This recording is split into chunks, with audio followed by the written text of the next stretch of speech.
Good morning, everyone. Today we're going to be doing our opening chant right after the welcome and announcements.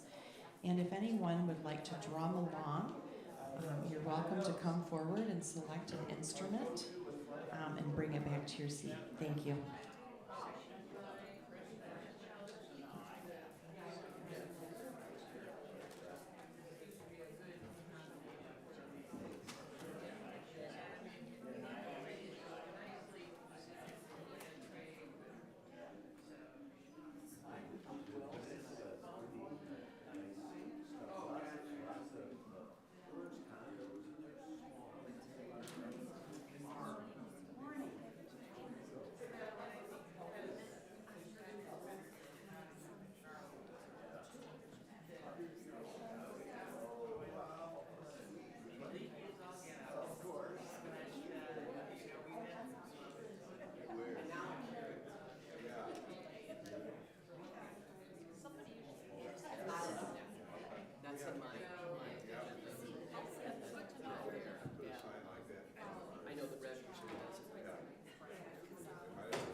Good morning, everyone.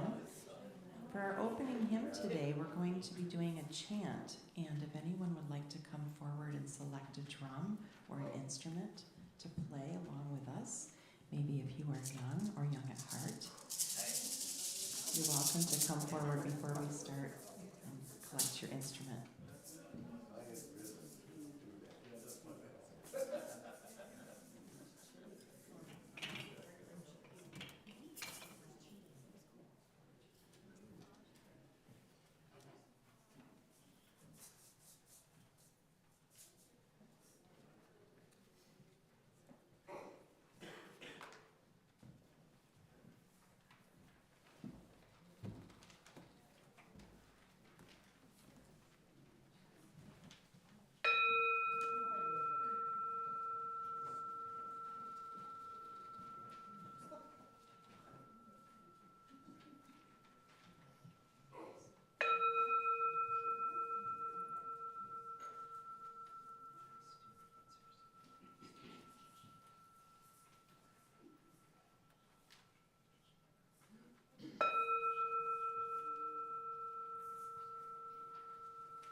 Good morning and welcome to the Unitarian Universalist Congregation of Grand Traverse.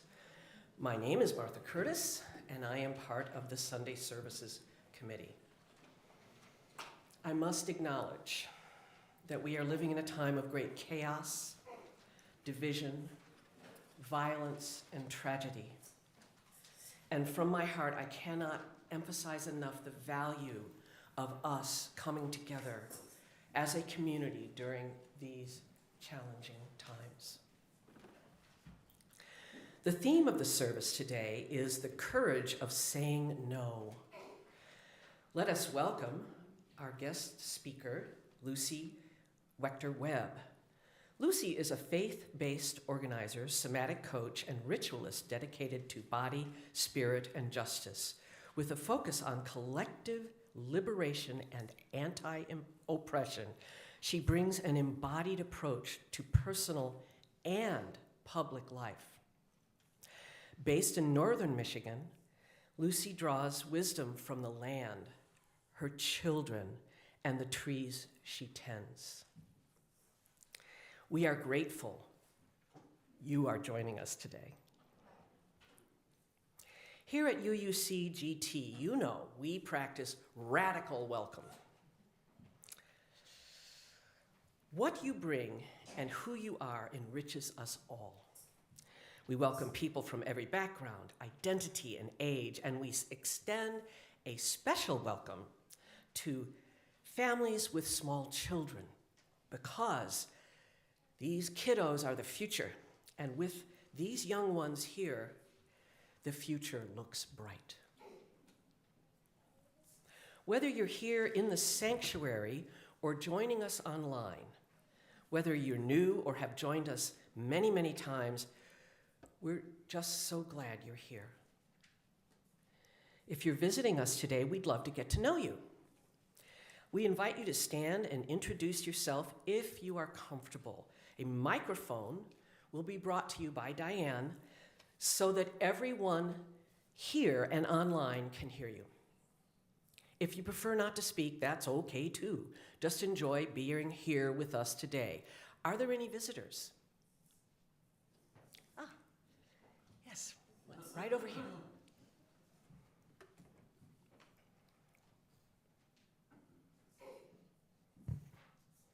Good morning. My name is Christine.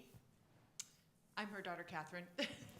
I've spent 39 summers in Charlevoix, and somehow I'm now thinking I might want to spend a couple winters in Traverse City.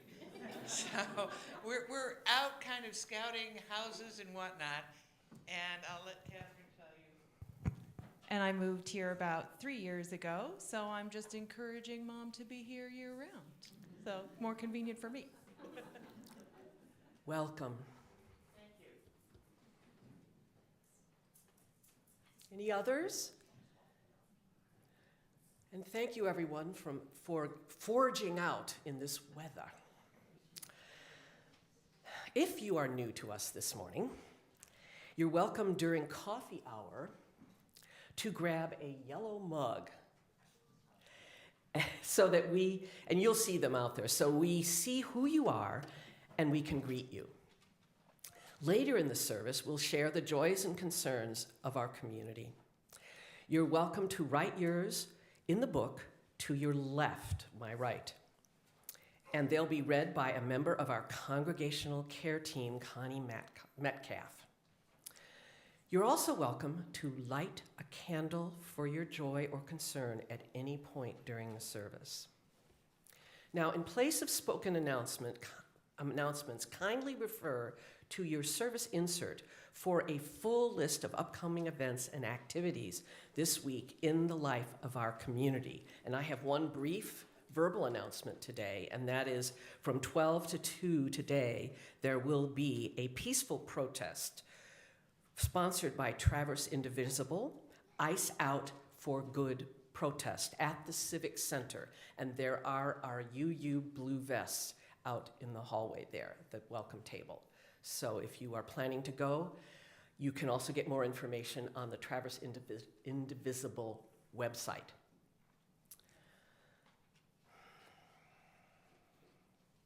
So, let's gently set aside distracting thoughts and take a deep breath together.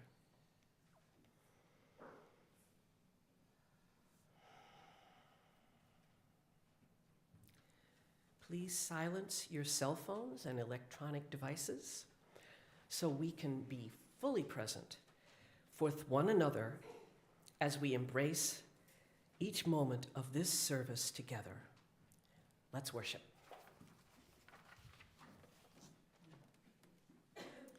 For those of you just coming in, if you would like to play a drum during our opening hymn, please come up now and pick it out if you haven't already. Yes, come up, get an instrument. It's been a big week. A lot of us are holding a lot of heaviness and other things. So today, during this opening hymn, I invite you all to stand and stomp and move your bodies and move your voices, and let's move this energy together.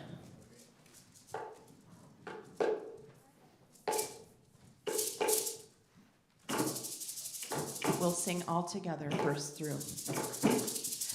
Gathered here in the mystery of the hour, gathered here in one strong body, gathered here in the struggle and the power. Spirit, draw near. Gathered here in the mystery of the hour, gathered here in one strong body, gathered here in the struggle and the power. Spirit, draw. Now and around this section first. Gathered here in the mystery of the hour. Now this section. Gathered here in the mystery of. Now let's go here. Gathered here in the mystery of. Now this section. Gathered here in the mystery of the hour. Gathered here in one strong body.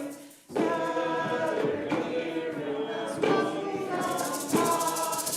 Gathered here in the mystery of the hour.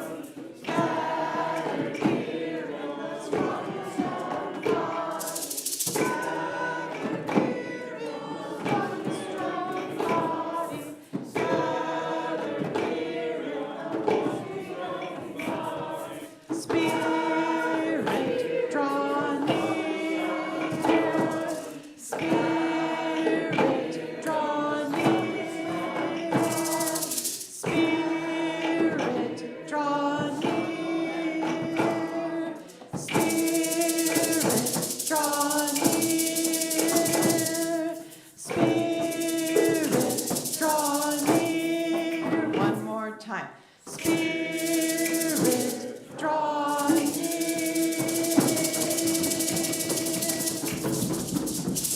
Thank you, everyone.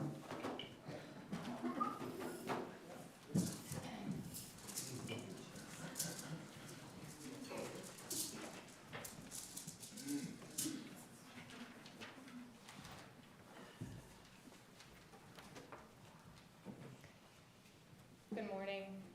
It's good to be with you today.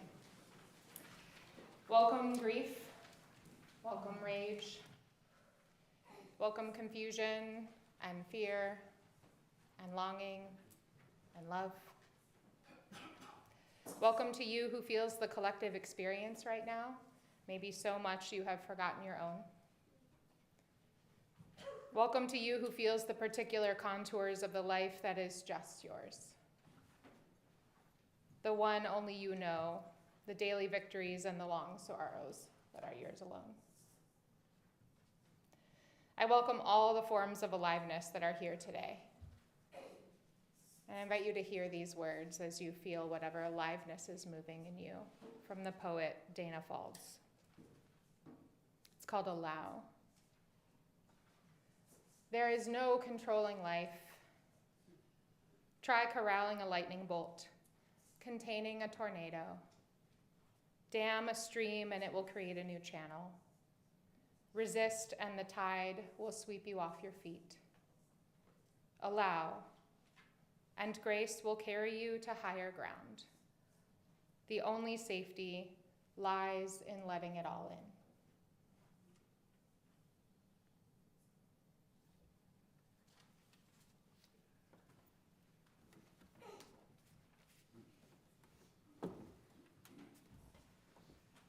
As we light the chalice, the symbol of Unitarian Universalist congregations and a symbol of light, truth, and hope, please join me in reading our mission words.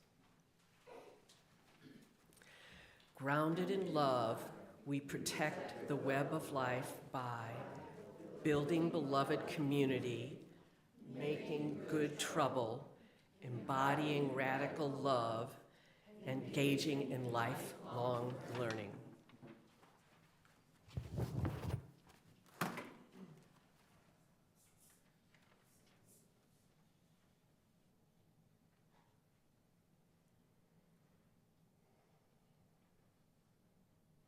And now, let us sound the singing bowl and enter into a time of stillness.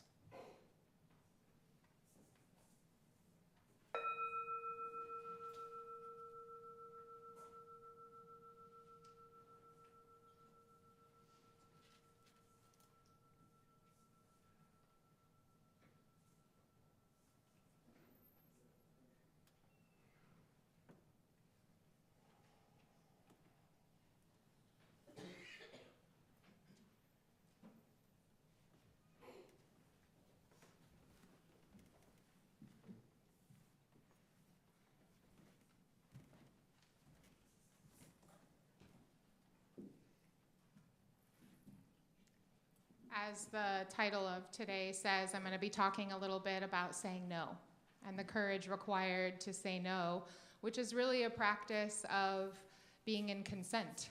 Do I consent to this or do I not? And so I'm going to offer a song this morning to invite us into continuing to feel for that within our own bodies. And this is a song that came to me through a song catcher named Lindsay Scott, a grief tender song catcher named Lindsay Scott, who's a ritualist in her own right. She caught this song and teaches it in communities much like this. So if you would like, I invite you to stand with me. And I lead community song circles here with my sister, and so I'm going to just teach you the song a line at a time, and then we're going to learn it all here in the moment together and then sing it together. How does that sound? Good. Yeah, I think you can do it. So the first line goes like this. When I say yes, I mean yes, I mean yes. Try that. When I say yes, I mean yes, I mean yes. When I say no, I mean no, I mean no. When I say no, I mean no, I mean no. Listen. When I say maybe, well, maybe I don't know. When I say maybe, well, maybe I don't know. Put all that together. Are you ready? Let's do it together. When I say yes, when I say no, when I say maybe. When I say yes, I mean yes, I mean yes. When I say no, I mean no, I mean no. When I say maybe, well, maybe I don't know. Now listen to the next part.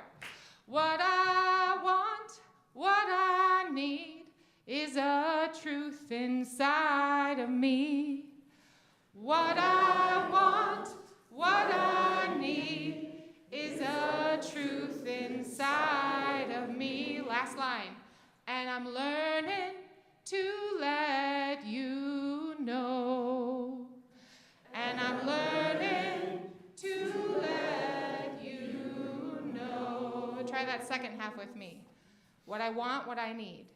What I want, what I need is a truth inside of me. And I'm learning to let you know. Let's put it all together. When I say yes, are you ready? When I say yes, I mean yes, I mean yes. When I say no, I mean no, I mean no. When I say maybe, well, maybe I don't know. What I want, what I need is a truth inside of me. And I'm learning to let you know. Let's do it again. You sound beautiful. When I say yes, I mean yes, I mean yes. When I say no, I mean no, I mean no. When I say maybe, well, maybe I don't know. What I want, what I need is is a truth inside of me, and I'm learning to let you know. One more time with all your yes and all your no you got. When I say yes, I mean yes, I mean yes.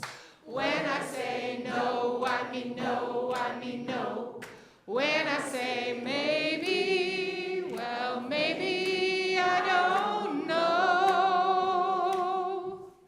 What I want, what I need is the truth inside of me. And I'm learning to let you know. And I'm learning. And I'm learning to let you know. Beautiful. You can stay standing. This is a very embodied service this morning. I like it. All right, my friends, come on up, kiddos. You can stay standing if you want to, or you can stay seated. Totally up to you. But it's been a heavy week, and I feel like we need to shake it out a little bit. So I invite you to stand up, sit down, whatever your body needs. But we're going to start with our hands, and we're going to shake our hands. And you can move it up to the elbows. You can move it up to your shoulders. You can move it to your tongue. Make a silly sound. Shake your head. Shake your hips. Shake your knees. Shake your whole body. Oh, it feels good. Do a spin. Heck yeah. Do a spin about it. Oh, it feels good. It feels good to move that stuck energy through the body. Oh, and we're tired. All right, have a seat. Have a seat, have a seat. You were already tired. I know I woke up tired this morning. All right, love bugs, good morning. Oh, things feel heavy right now.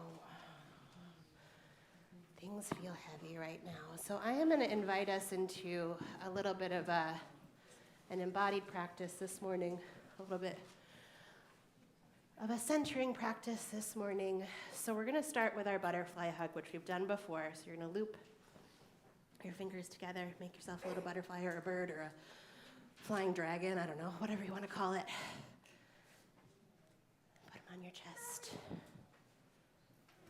You're going to loop the other way, bud. There you go, you got it. We're struggling which way to loop our fingers. There we go. And we're just going to alternate taps. Close your eyes if you want to, or just soften your gaze. And just let your body feel what your body needs to feel this morning.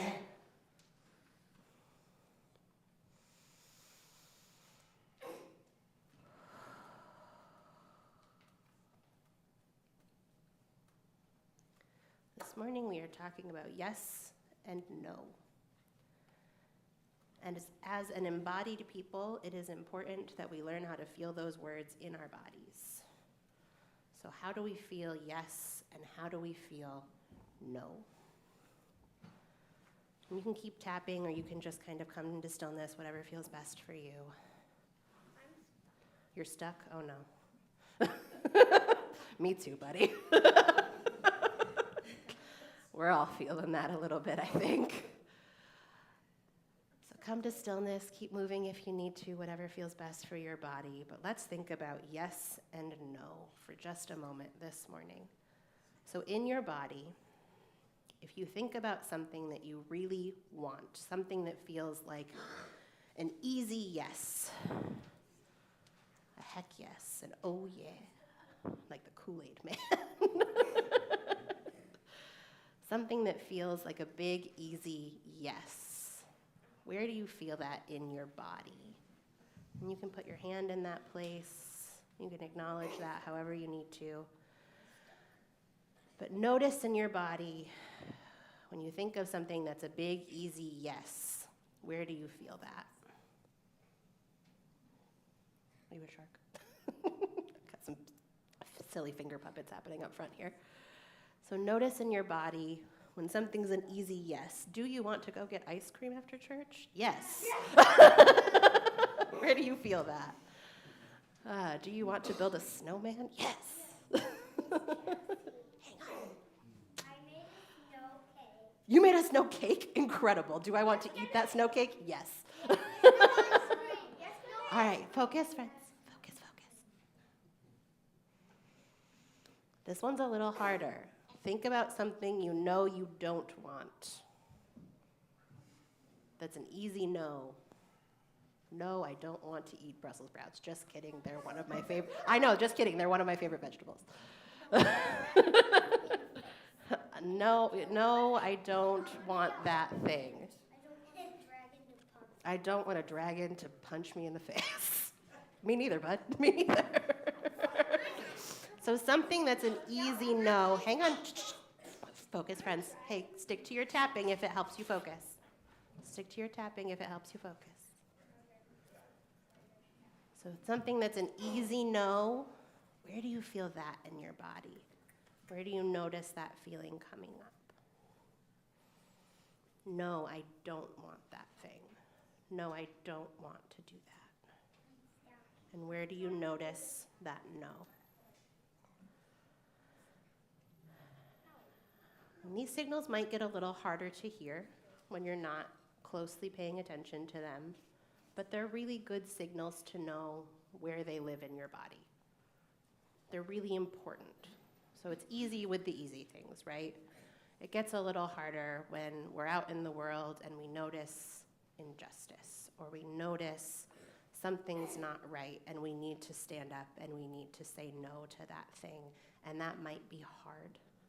But when you feel that no in your body, then you need to listen to that no in your body. And when you feel that yes in your body, we have to listen to that yes in our body. And sometimes the signals might get a little mixed up. Sometimes it might be a maybe in your body, and sometimes you have to pause. You have to have a little bit of a yellow light and say, I need to think about this for a minute. But when our bodies give us those signals, it's important to learn those signals, and it's important to listen to those signals. So can we practice that, my friends? All right. Should we sing our song together? Did anybody want to help lead the song this morning? No? That's okay. We can let the grown-ups lead it. We're listening to our no. That's good.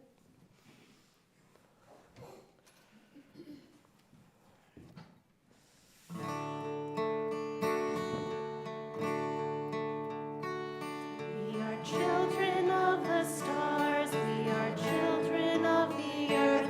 We are spinners and weavers in this web of life. And the joy that we weave reaches out beyond the stars and deep within the center of our being. We are children of tomorrow. We are children of our dreams. We are planners and builders in this web of life. And the future that we weave reaches out beyond the stars and deep within the center of our beings.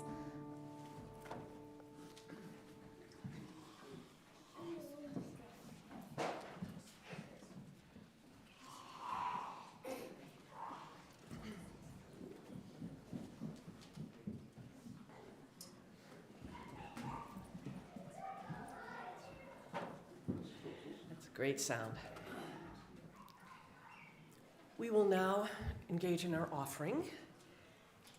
This place was built with you in mind. It is your generosity that sustains this congregation. This offering is an affirmation, a yes, an affirmation of something we value. Today, ushers will pass baskets with two sides. One side supports the life and mission of this congregation. The other supports the needs of the community, including local food programs, shelters, services for the most vulnerable, and social justice initiatives. You can give by using the options on the screen. This is my Vanna White moment. You can give by check online or through an app.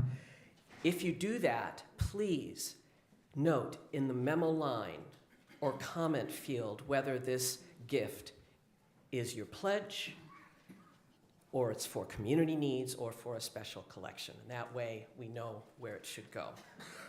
If this is your first time, please be our guest as the baskets pass. Just let them pass. Every gift, large or small, is received with deep gratitude. We now gratefully receive this morning's offering.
Good morning, friends.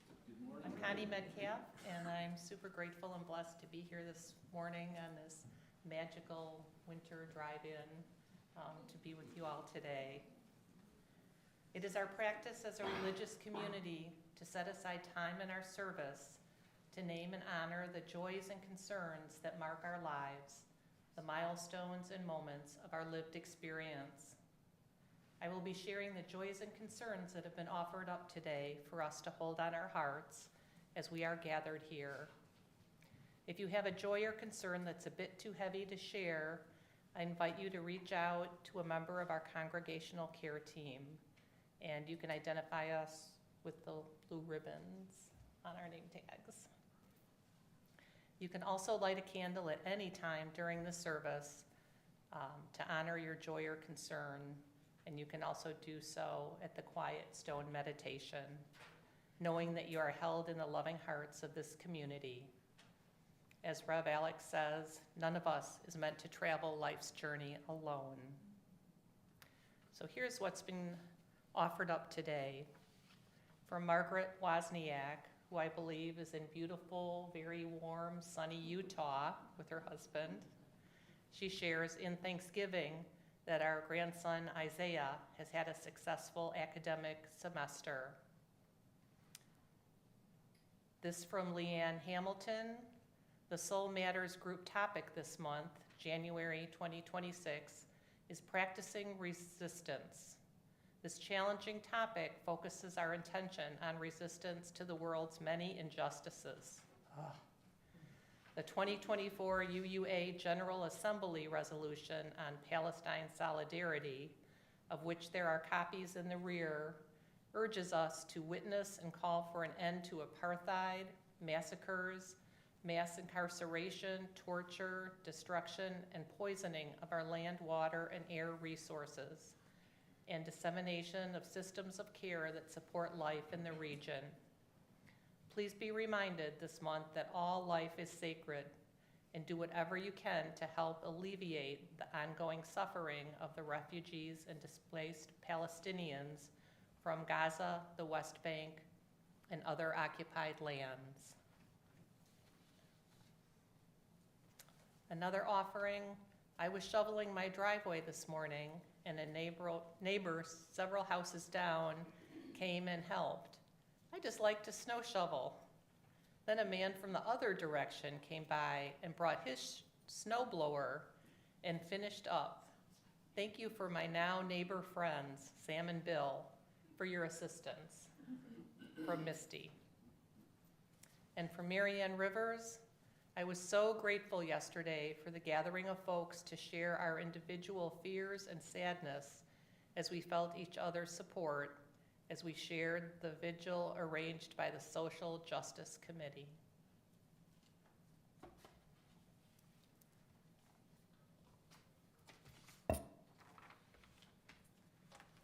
And now, let's hold a moment of stillness for the joys and concerns that remain in silence and on our hearts.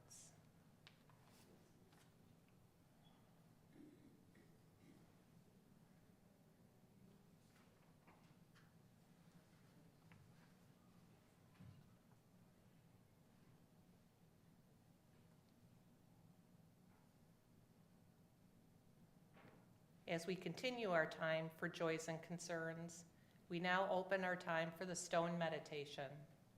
As you feel moved, you're invited to come up to take a stone and place it in this bowl of water. It is not a time for words, but for a chance to bring what is on your heart into our circle of community, trusting that it is held in love and care.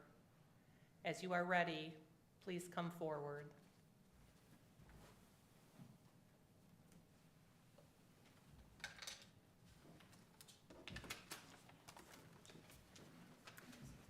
I'll be down there in just a moment. I'm speaking into the microphone so you can hear me. I just want to invite blessing on the water this week.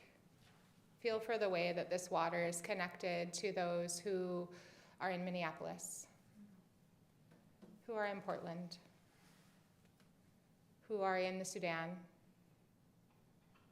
in Gaza. This water is connected to glacier and cloud and the deep sea. And it holds multitudes as it holds us. We offer our gratitude.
I will be delivering 2 readings this morning.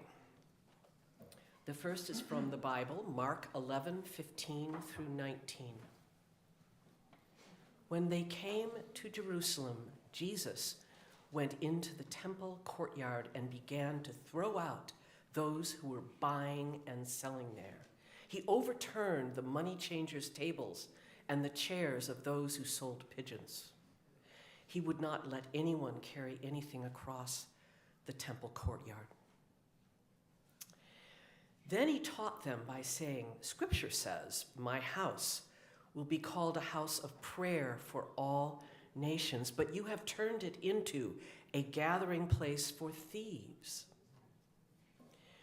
When the chief priests and experts in Moses' teachings heard him, they looked for a way to kill him.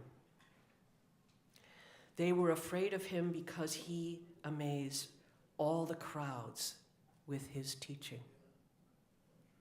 Every evening, Jesus and his disciples would leave the city.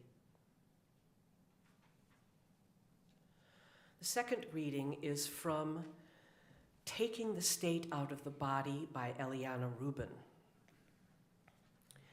Boundaries can get distorted through experiences of trauma and oppression and keep us from things we most long for.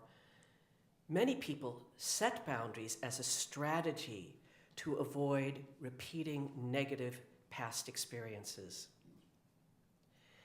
Many of us feel we only have 2 options: either stay in connection or totally shut people out.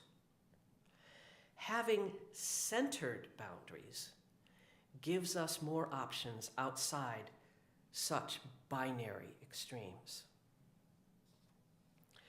Boundaries are spaces we make in order to maintain connection. I have noticed in some communities there has been a cultural pendulum swing from not having language or permission to create boundaries to throwing up walls in every direction, calling each other out, engaging in faux accountability process that cut off connection entirely. These tendencies around setting boundaries are tied to individualized care models in which we have to care for ourselves before caring for others. Instead, I believe that self-care and collective care must happen simultaneously. Those are the words of Eliana Rubin.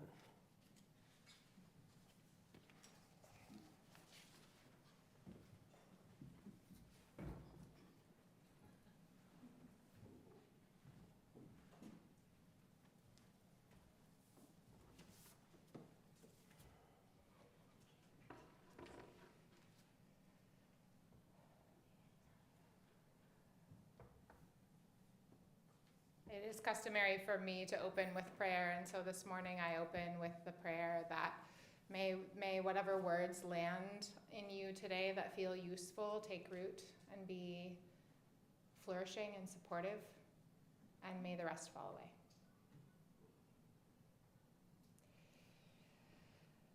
I feel curious about the last time that you said no to someone. Can you presence a memory? Perhaps you turned down an invitation or a commitment. Maybe you said no to a friend, a lover, a family member. If you're a parent like me, you might already be on your 83rd no of the day. Come back to one of those moments and just feel for what did it feel like when you said no? Was it easy? Was it familiar? Was it really challenging? Effortful? And what was that no serving for you? In other words, who or what did you care about that no emerged from?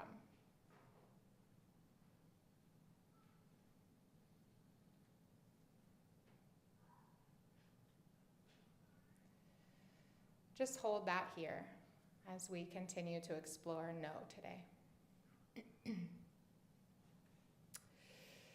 I know you all have been in a series on resistance, and so I'm just going to jump right in.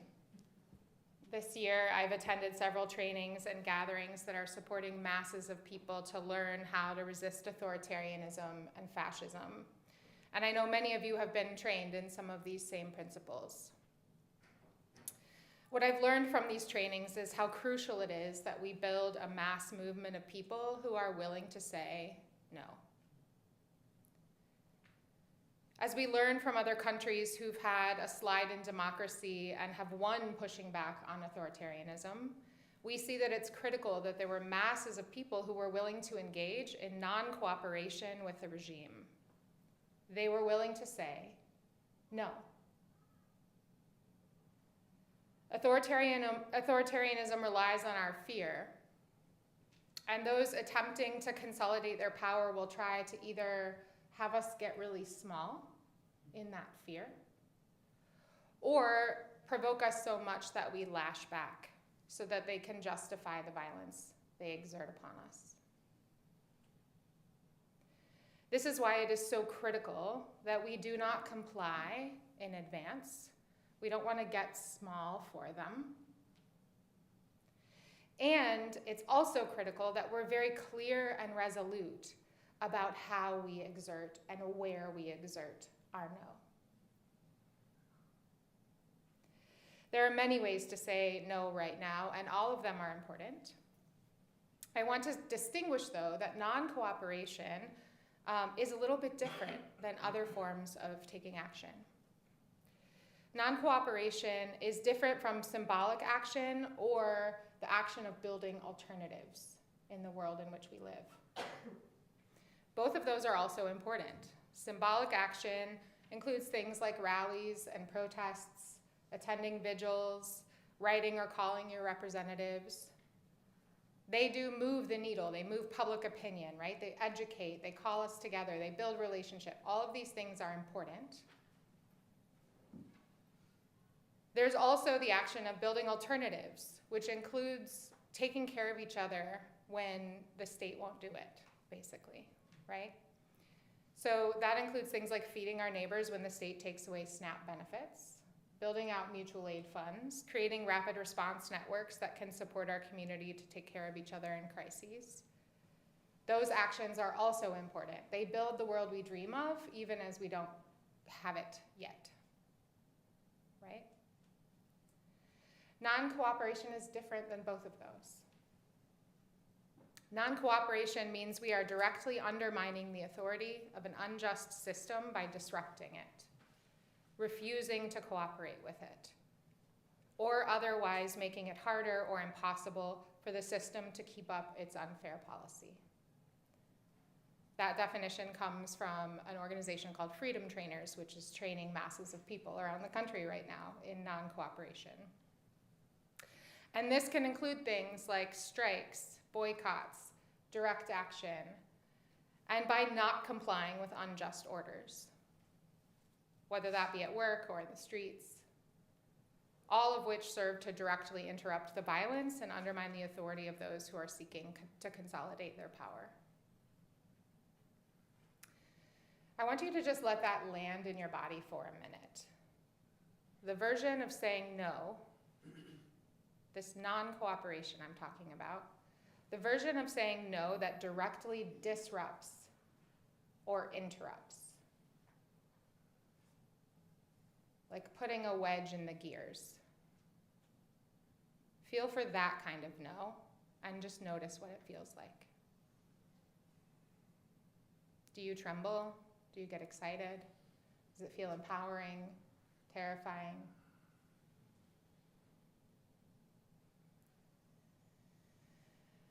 I've also been learning more this year about the Christian movement that's fueling a lot of this political violence called the New Apostolic Reformation. There's much more to be said about this movement. I talked a little bit about it the last time I was here in the summer. And without doing a bunch of education about what the NAR is today, come and talk to me if you want to learn more. Happy to share lots of resources.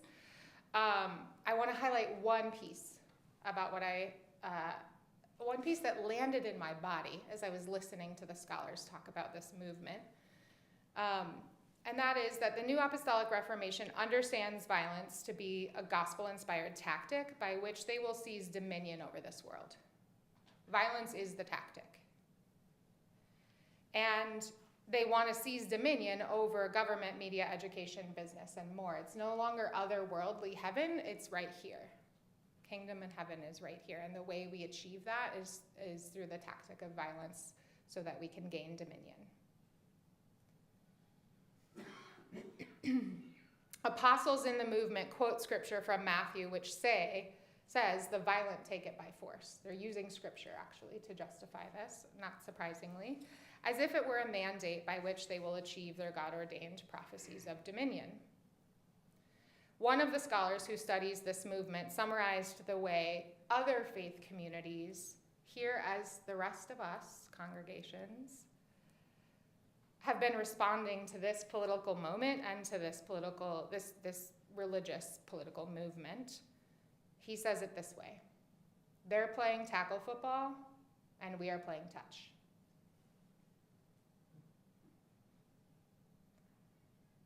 I want to be very clear that I'm not advocating for violence as our response. But I am saying that asking nicely and winning logical arguments will not get us where we need to go. Which is why I'm leaning into the story about Jesus today. As much as I try not to bring scripture to the UUs, y'all, I'm like, here's the story, it's right here. So I'm gonna talk about Jesus. Culturally, we're still perniciously drawn to the story of the gentle Jesus, yeah? Especially coming off the Christmas season. We tell the story of the child God who came to us under the stars with the choirs of angels singing at his feet. That infant was born running. He was born running.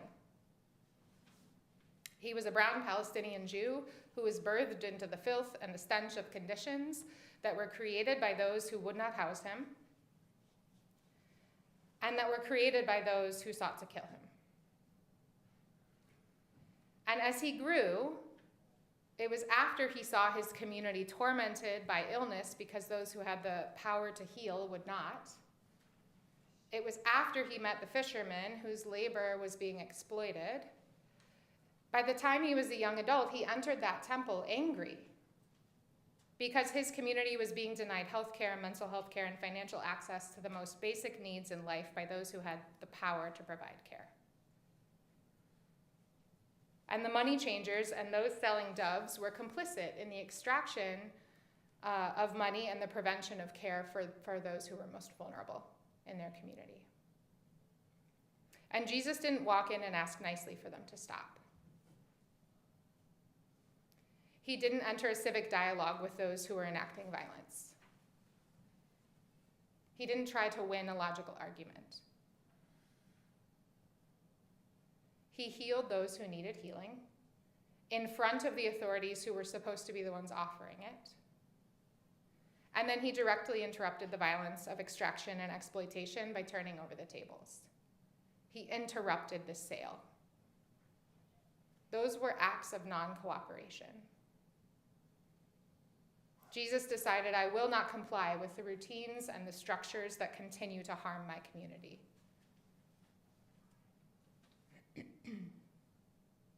And so you may be thinking, why are we talking about all of this non-cooperation on a Sunday morning? Why in worship and not in our organizing meetings and our social justice committee, where the work really gets done? We're talking about non-cooperation on a Sunday morning because saying no is spiritual work. It is also deeply spiritual work. It requires being able to stay with discomfort. There might be a discomfort in your own body. You might presence the memory that you brought forward at the beginning. Maybe there was a discomfort in your own body to even utter the word in a direct way after years of practicing saying no without really saying no. Anyone ever done that? It might be that saying no to you makes someone else feel discomfort, and then that makes you feel uncomfortable. It might be that the impact of your no has consequences that are quite literally uncomfortable. It's quite difficult to give a no when you know that the person or entity on the other side isn't good at receiving no's, when you anticipate that it will not be well received, yeah? And we have a lot of people who are in charge right now who are not well practiced at receiving a no. Look to January 6, 2021 for evidence. Saying no also asks us to stay with complexity. Saying no in a good way asks us to discern when and where and how we need to say no. Who do we need to say no to? As Eliana Rubin writes in their book, Taking the State Out of the Body, this is the quote, "I have noticed that some communities are in a cultural pendulum. They swing from having language or permission to create boundaries to not having language or permission to create boundaries, to then throwing up walls in every direction, calling each other out, engaging in faux accountability processes that actually cut off connection entirely." Do you feel that pendulum? Does that resonate for you? Yeah.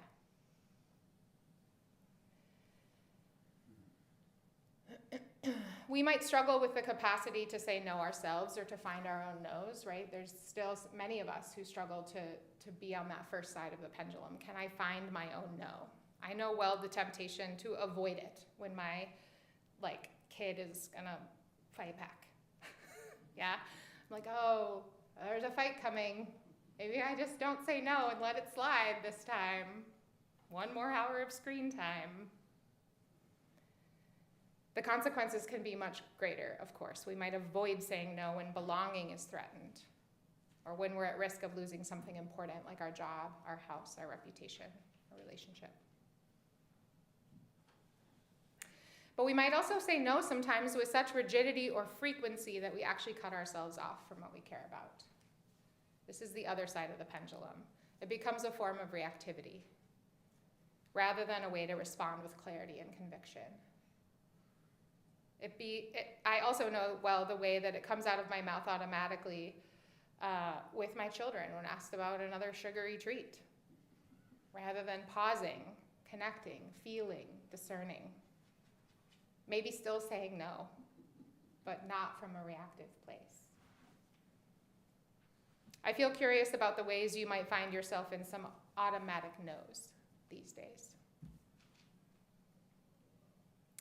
Do you find yourself saying an energetic no to a neighbor you don't really know? The cardboard cutout of the political opposition? Maybe you have an automatic no to a certain kind of organizing or a certain tactic of political action.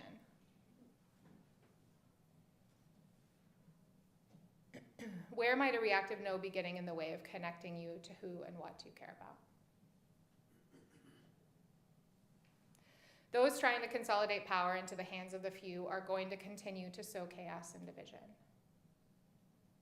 They will continue to try to keep us afraid and confused because it makes it much harder for us to take action collectively.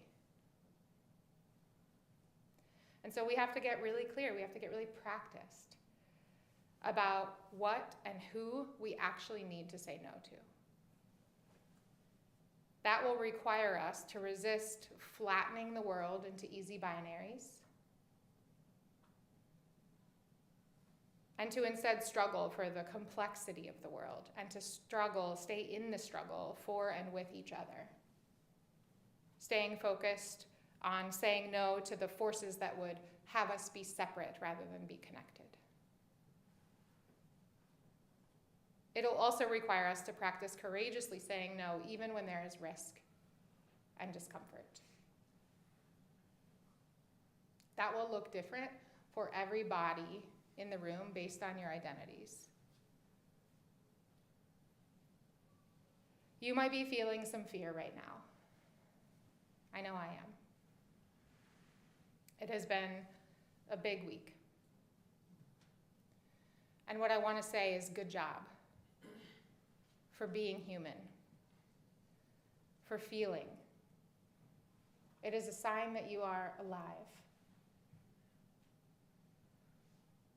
Renee Nicole Good, a queer Christian mom of 3 and a neighbor in Minneapolis, was saying no. She was saying no. And she was murdered for it by the state. Let's say it plainly, over and over and over again. That is also a part of how they will try to keep us confused, is to tell the story differently. This violence is designed to chill our courage. To chill our courage. And I don't want to deny that non-cooperation with a fascist regime carries risk. It carries risk to say no. And it carries risk to cooperate.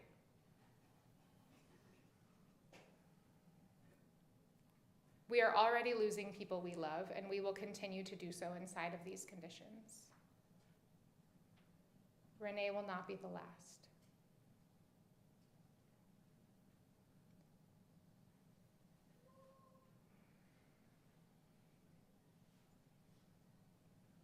There are people walking with us today who will not be with us in 1 year's time or 5 years' time.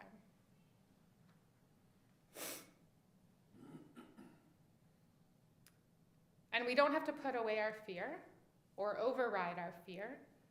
In fact, our fear can help us clarify what we really care about. Part of the spiritual work of saying no is coming back to the power of claiming who and what we love and getting clear about what we are willing to risk to protect them. There are no right answers here, and there is no one right way, certainly. Let me say that clearly. There are multitudes of ways, multitudes of actions, multitudes of no's, and we are multitudes. We are multitudes. They need to hear the roar of our multifaceted, gloriously audacious, profoundly loving, visionary no. No. The no that serves those who are pushed to the edges of our society, the no that exploits and extracts, the no that makes room for, the no that, stops the exploitation and the extraction, and the no that makes room for everyone at the table, the no that gives power back to the collective.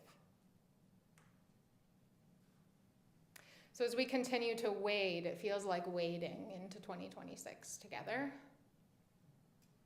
Who or what are you being asked to say no to this year? Not the reactive kind of no that feels easy to hold on to, but the kind that really invites you into deeper connection, deeper love, and a deeper encounter with the discomfort of transformation. If you've heard me speak before, you know that I like to stay rooted in practice. And so I invite you in this moment as we close to just pause. If it's helpful to close your eyes, you can. If it's helpful to get a pen and write, you can. Just pause here for a moment and receive the words that are my offering for this Sunday at the tail of a really hard week. And feel for, what am I being called to say no to this year? If that's too long of a future, this week.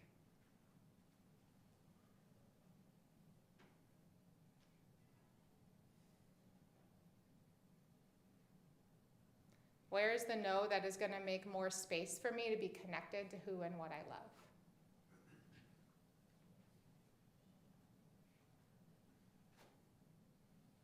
What is the no that's calling me into deeper discomfort and complexity?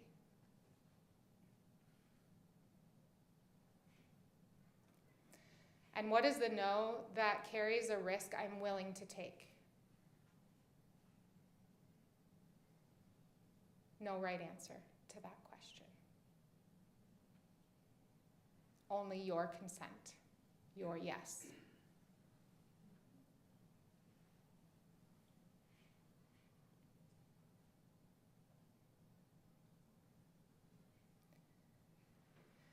As we close, I invite you to just hold the whisper of this no in your own body as you feel the room collectively say no together. Because the other piece of this is that we are multitudes and we need mass non-cooperation. And so your no does not stand alone, even if you are alone in a room offering it. And so with whatever may be percolating in you around a practice that might unfold from today, a place where you can explore more no, I invite you together to practice with me, speaking the word no, and to feel the collective as you do it.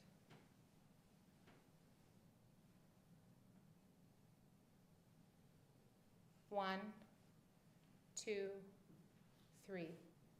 No. And again. 1, 2, 3. No. Notice what feels alive in you.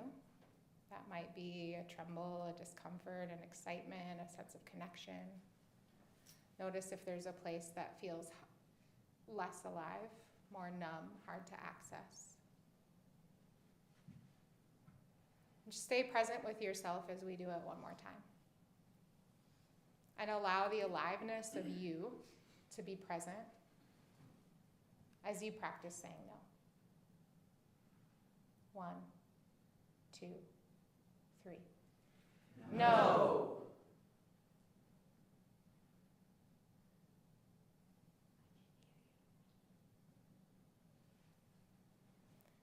I invite you to hold this collective no with you as you go, even as the object of our no's are different, even as the context in which we will practice them will be different. Do not feel alone in them. There are many who are practicing no right now. And we're going to continue to need each other as we do. I leave you today with the discerning words of Alice Walker. The most common way people give up their power is by thinking that they don't have any. Amen.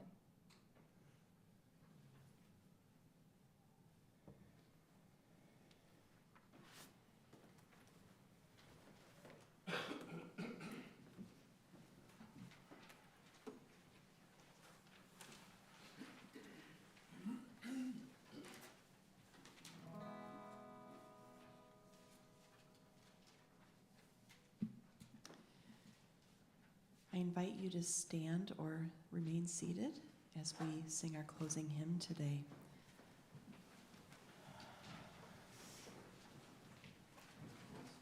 Let's move this energy together.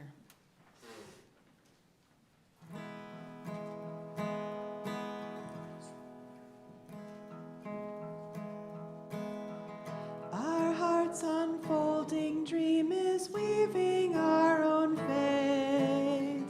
Agape soars prophetic light to hold our song.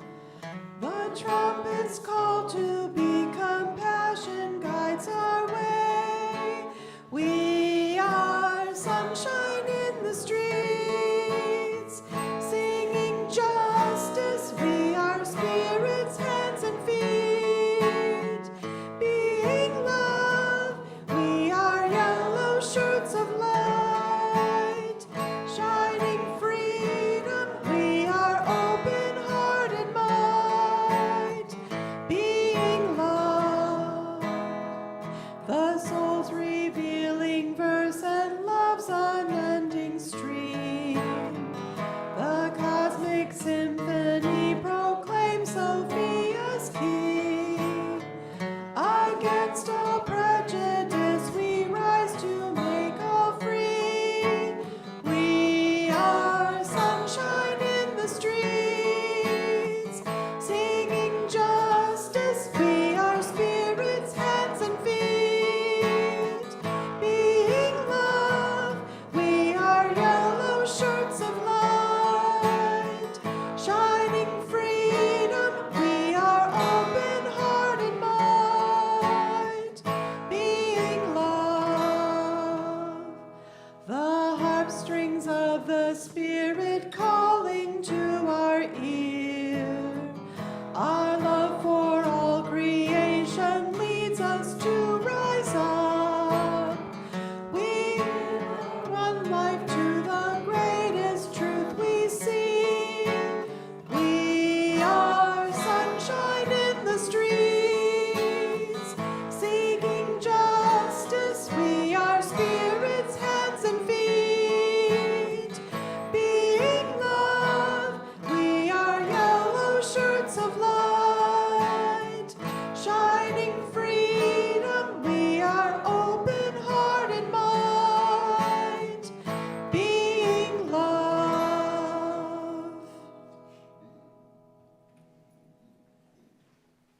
you are all invited to join hands.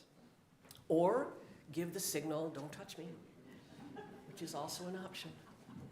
And as we, yes, as we release, Thank you. yes, ever the choreographer, as we release the flame,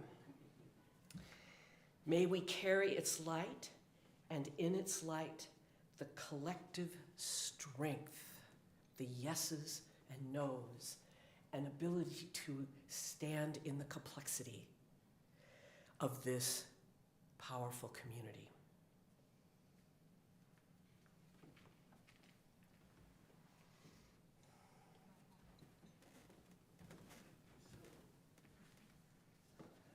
Friends, go into the days ahead with courage. Courage that does not come from you alone, but from spirit, from land, from the touch of your neighbor you're holding right now, and from the collective power we feel when we're able to act together for what we love. Do not banish your fear. Do not banish your rage. Do not banish your grief. Tend them.